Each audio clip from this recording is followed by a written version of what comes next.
12টা বাজে। আসসালামু আলাইকুম, সবাই কেমন আছেন?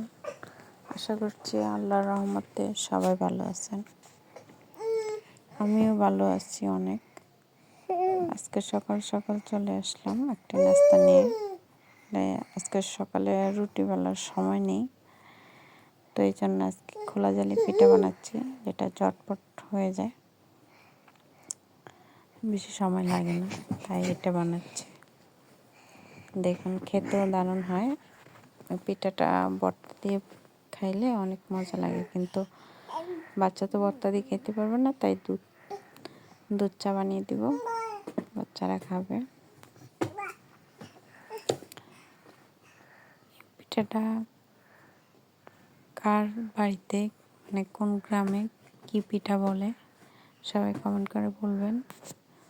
আমাদের এদিকে খোলা জালি পিঠা বলে।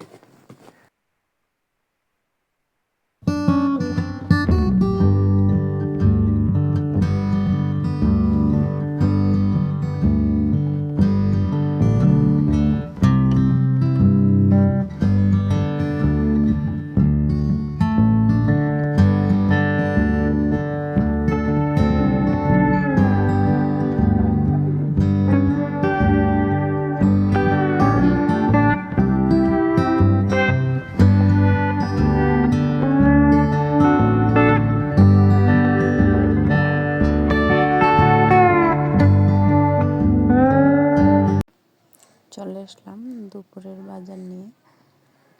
সকালে নাস্তা খাওয়ার পরে বাচ্চাকে স্কুলে নিয়ে গেছিলাম, তো সেখানে বাচ্চাকে রেখে বাজার করে একদম বাসায় নিয়ে আসলাম। দুপুরে বাজার করছি, তো এখানে আমি এই যে মূলা শাক রান্না করব, আর এই যে ফলগুলি দেখছেন, এই ফলগুলি হচ্ছে পানি ফল। কে কে চিনেন বলবেন, কার কার পছন্দ। আমার তো অনেক পছন্দ, মানে হাফ কেজি আনছি, ভিডিও করার আগেই অর্ধেক আমি আর আমার মেয়ে খেয়ে ফেলছি। তারপর ভাবলাম যে আপনাদেরকে একটু দেখিয়ে দিই। আর এখানে এই যে দেখুন, আমি সবজিগুলি কেটে নিচ্ছি মূলা শাক ভাজি করার জন্য। তো মূলা শাক ভাজি হবে, লাল শাক ভাজি, আর ফুলকপি টাকি মাছ দিয়ে রান্না করব।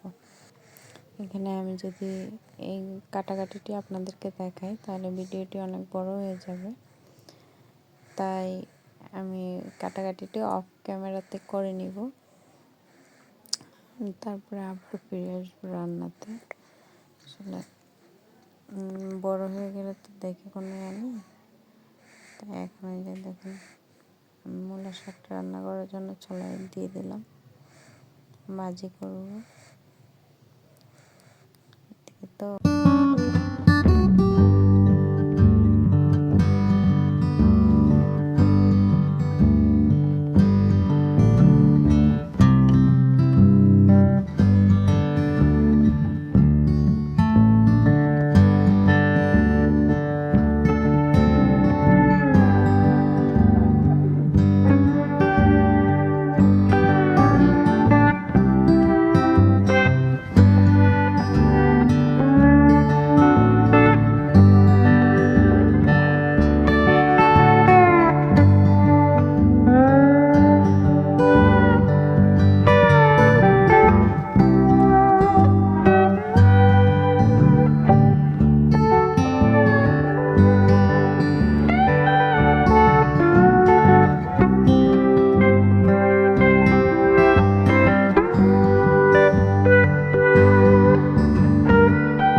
মাছ কষিয়ে রান্না করতেছি। আসলে আমাদের ঘরে ভাজা মাছের থেকে কষানো মাছটা খুব বেশি পছন্দ করে, আর কষিয়ে মাছ রান্না করলে তরকারিটার স্বাদ হয় অনেক বেশি ভাজা মাছের থেকে। আর মাছগুলি তাজা তাজা মাছ ছিল তো, এই জন্য মাছ এভাবে কষিয়ে দিলাম। আর কষিয়ে মাছগুলি উঠাবো না, তরকারির সাথেই দিয়ে দিব, যাতে ভেঙে গিয়ে তরকারিটার স্বাদ হয় ভালো। টাকি মাছের তো কাটা নেই, তাই কোনো ঝামেলা নেই, নষ্ট হবে না, মানে কাটার জন্য তরকারি নষ্ট হবে না আর কি, এই জন্য।